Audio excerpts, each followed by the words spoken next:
Olá pessoal, aqui é Thiago Santos falando de novo para a Rádio Xadrez, aqui diretamente de Fortaleza, no Ceará. E agora a gente vai conversar um pouco com o atual presidente da CBX, Pablito Robert, está aqui também participando do torneio.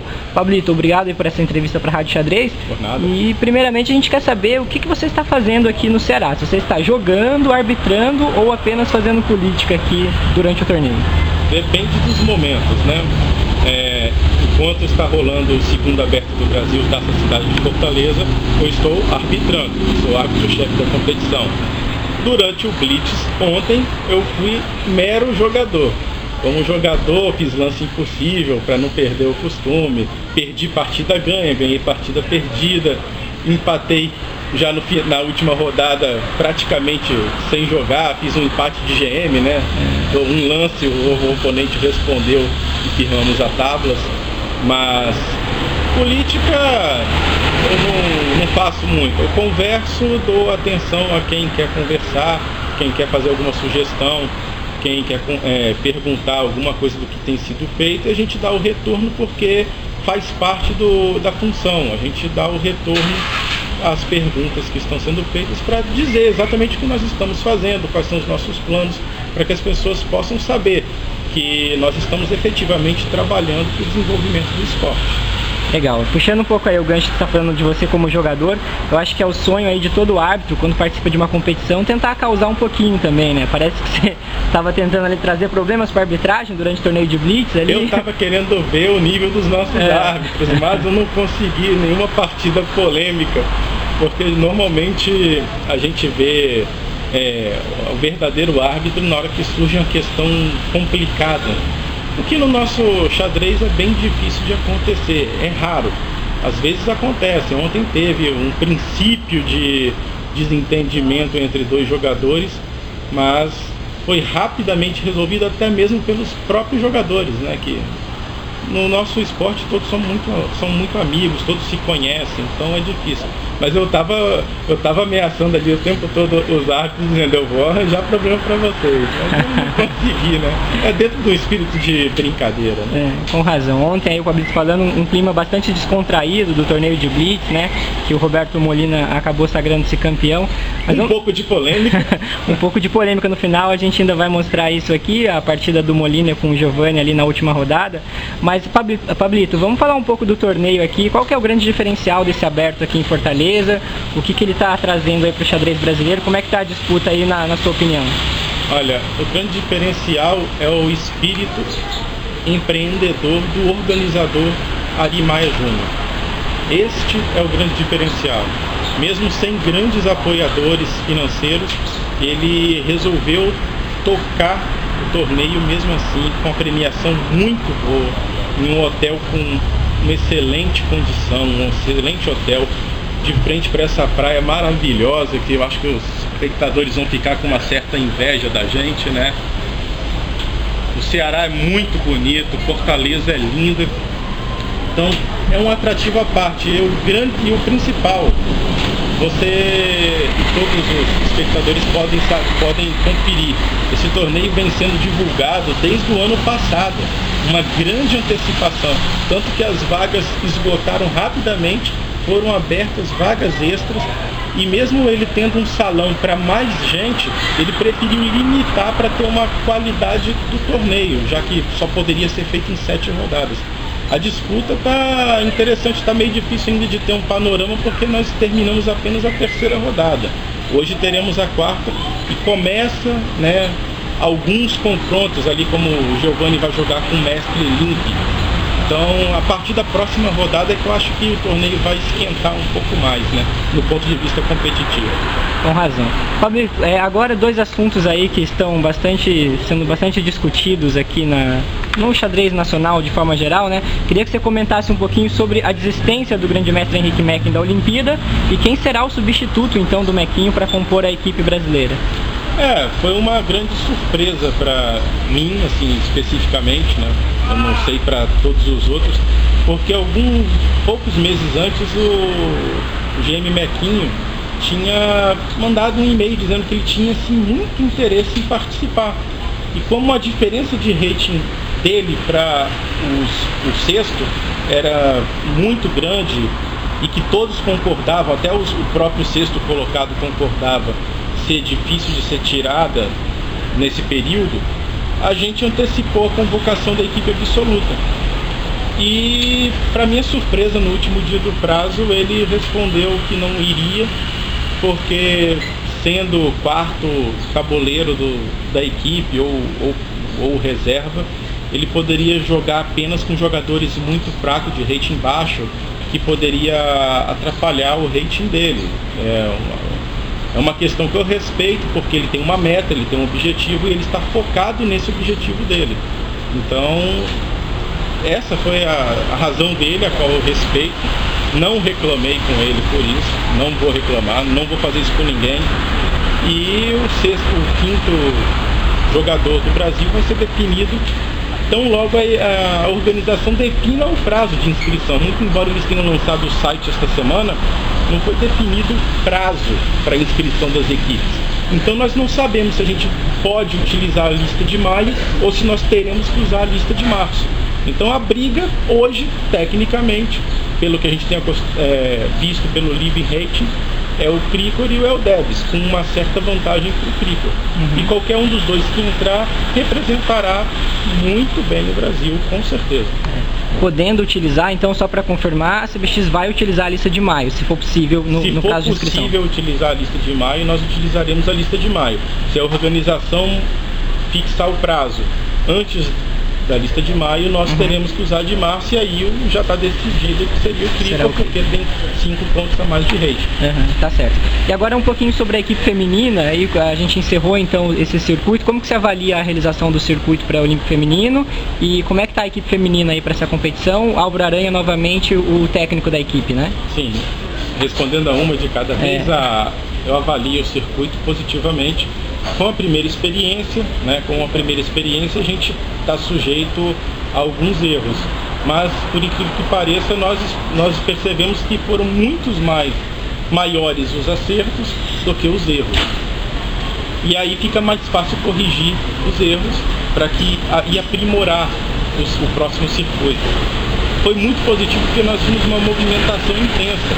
Nós descobrimos jogadoras que não participavam dos torneios.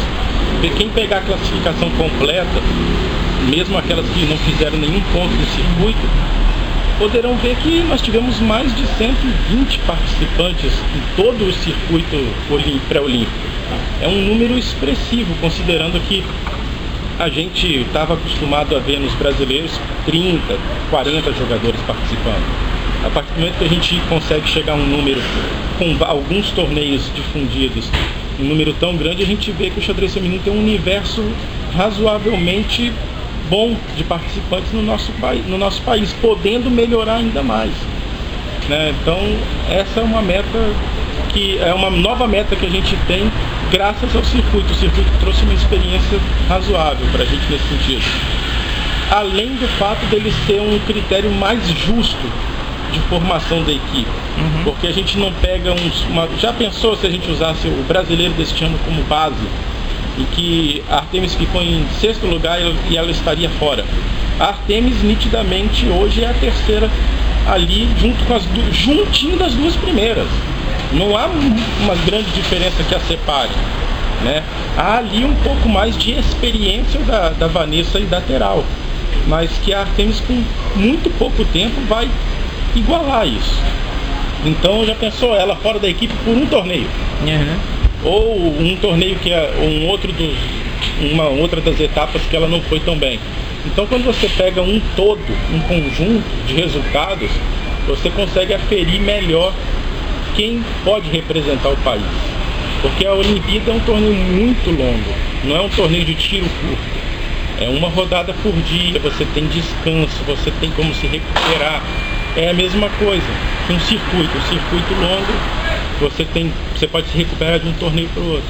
Então a questão, você vê que foi muito competitiva a última vaga.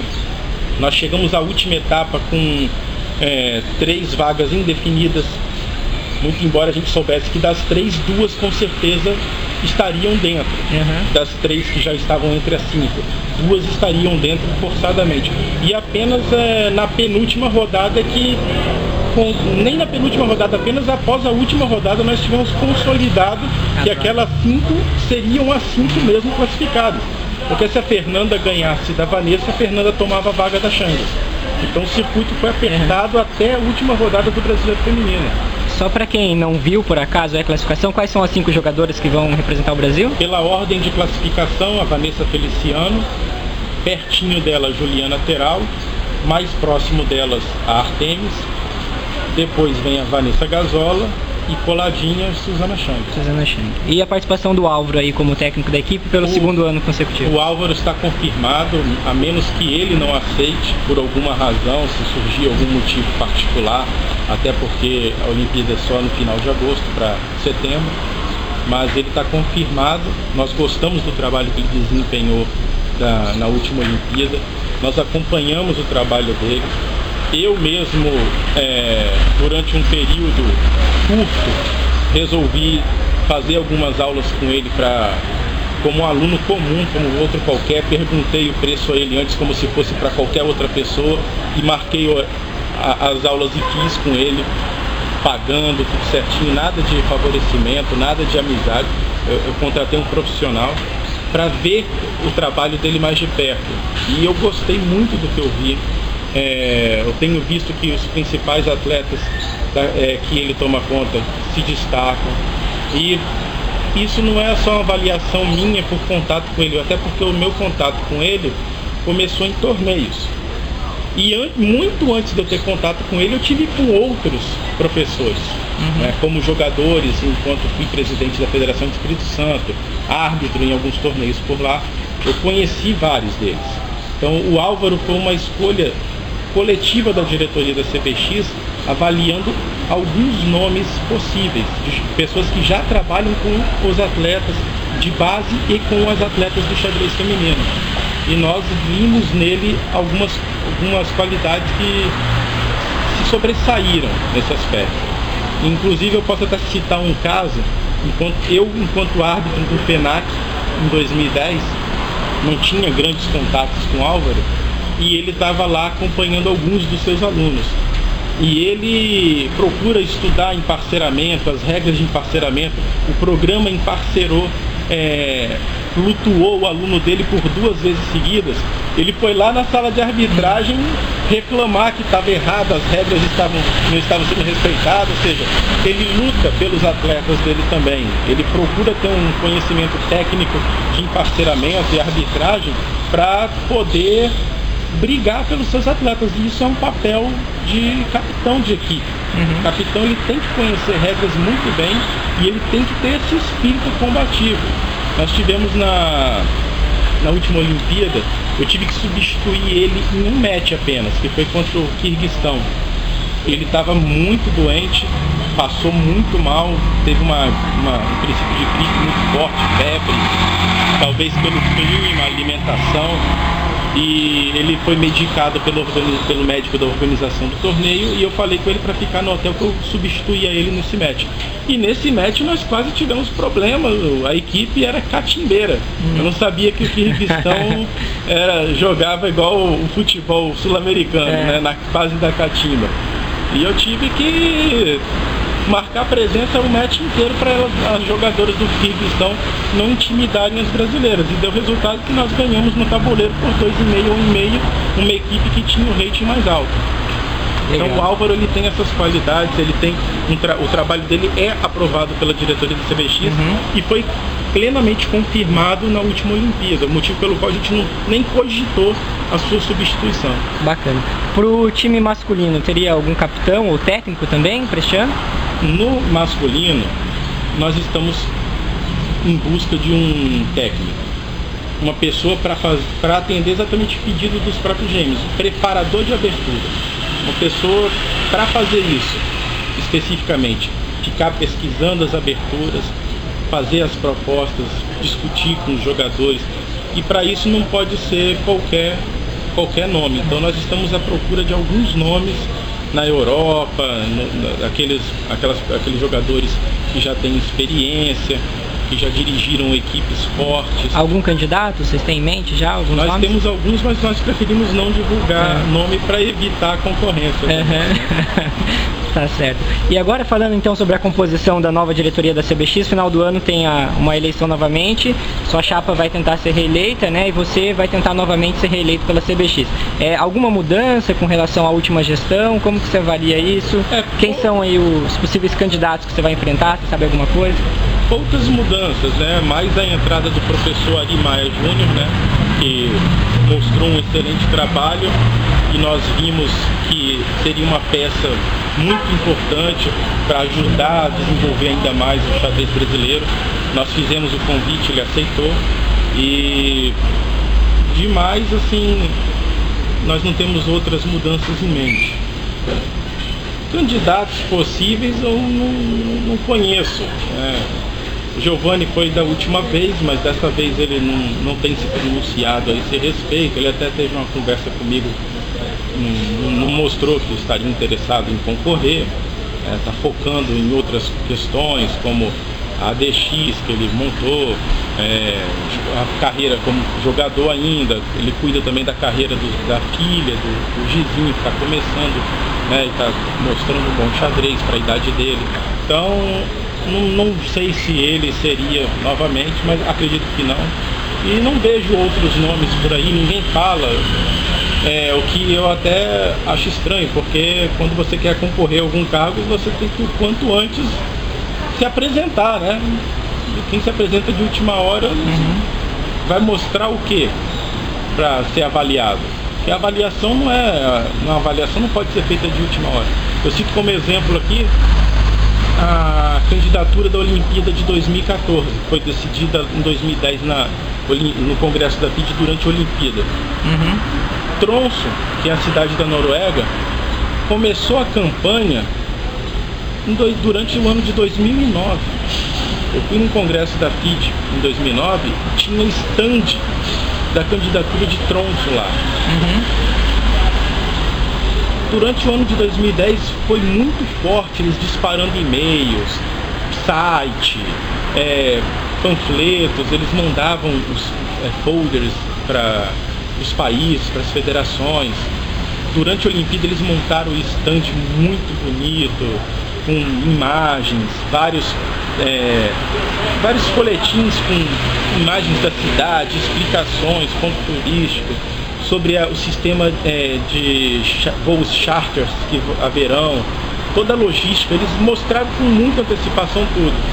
E lá durante a Olimpíada surgiu a cidade concorrente.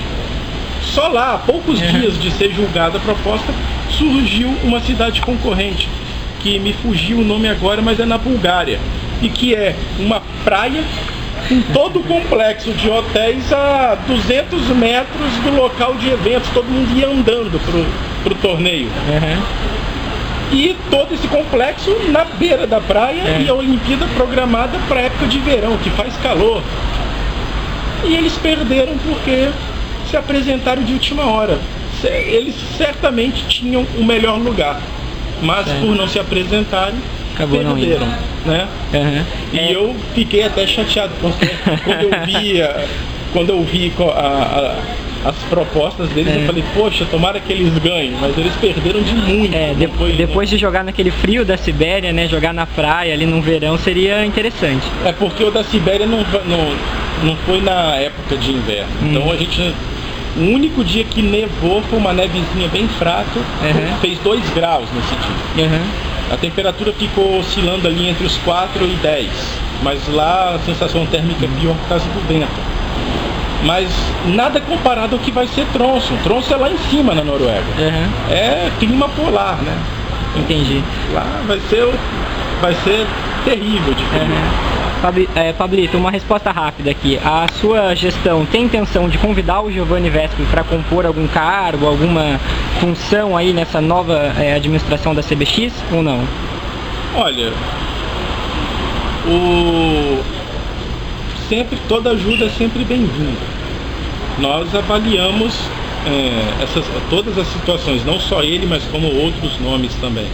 Mesmo que não seja dentro da diretoria, qualquer força no sentido de caminhar na mesma direção, de fazer o bem pelo xadrez, é sempre bem-vindo. Cargos são limitados, né? E nós temos as pessoas que estão com experiência já dentro dos cargos. A gente não pode simplesmente sair trocando as pessoas que estão em funções, exercendo suas funções, para agregar um novo nome. A gente pode agregar de outras maneiras, mas depende muito também das conversas. A pessoa tem que apresentar o que ela vai exatamente exercer, qual é o papel que ela pretende, quais são as propostas dela para o provimento de algo bom, de um crescimento, de fazer um serviço muito mais pontual ou mais abrangente. Tem todas as áreas afetas, né? A gente não pode ver só como é OGM, porque o OGM tem vários GMs. Tem o Milos, que tem uma grande experiência em vários tipos de trabalho, né? Ele fez um programa, ele é um treinador muito experiente, muito bom, muito elogiado por todos, né? Tá aí o Diamante, que foi fruto de um trabalho com ele, né? Tem o Krigor aí, que, né, até formado em administração, um cara que tem algum know-how. Tem várias, poderíamos citar até mesmo o nome do Jaime Sunier, que é um GM que já teve experiência no campo político, hoje está mais ali, está afastado um pouco do xadrez, cuidando da instituição profissional dele, que é o IEP, né, Engenharia, do Paraná. Então são pessoas capacitadas, mas que a gente tem que ver que existe um modelo hoje que a gente segue, um padrão. E a gente não pode mudar esse padrão de uma hora para outra, que é algo que vem dando certo, para aceitar uma nova peça. A peça é que tem que se adequar ao padrão. Ok. Porque modelos a gente muda devagar. O site da CBX hoje tem umas ferramentas novas, né? Igual vocês podem ver que vai ter um acompanhamento de rating agora, de evolução de rating. A gente não pode fazer isso, entrou no dia seguinte fez. A gente primeiro ficou funcionando um ano com o sistema anterior. No ano seguinte a gente conseguiu implementar um sistema novo. A gente fez um estudo longo, com um ano inteiro de estudo do que seria melhor. Então é a mesma coisa com o plano de gestão. O plano de gestão não pode ser mudado de uma hora para outra. Bacana. E uma última então pergunta para a gente encerrar aqui essa entrevista da Rádio Xadrez com o Pablito Robert.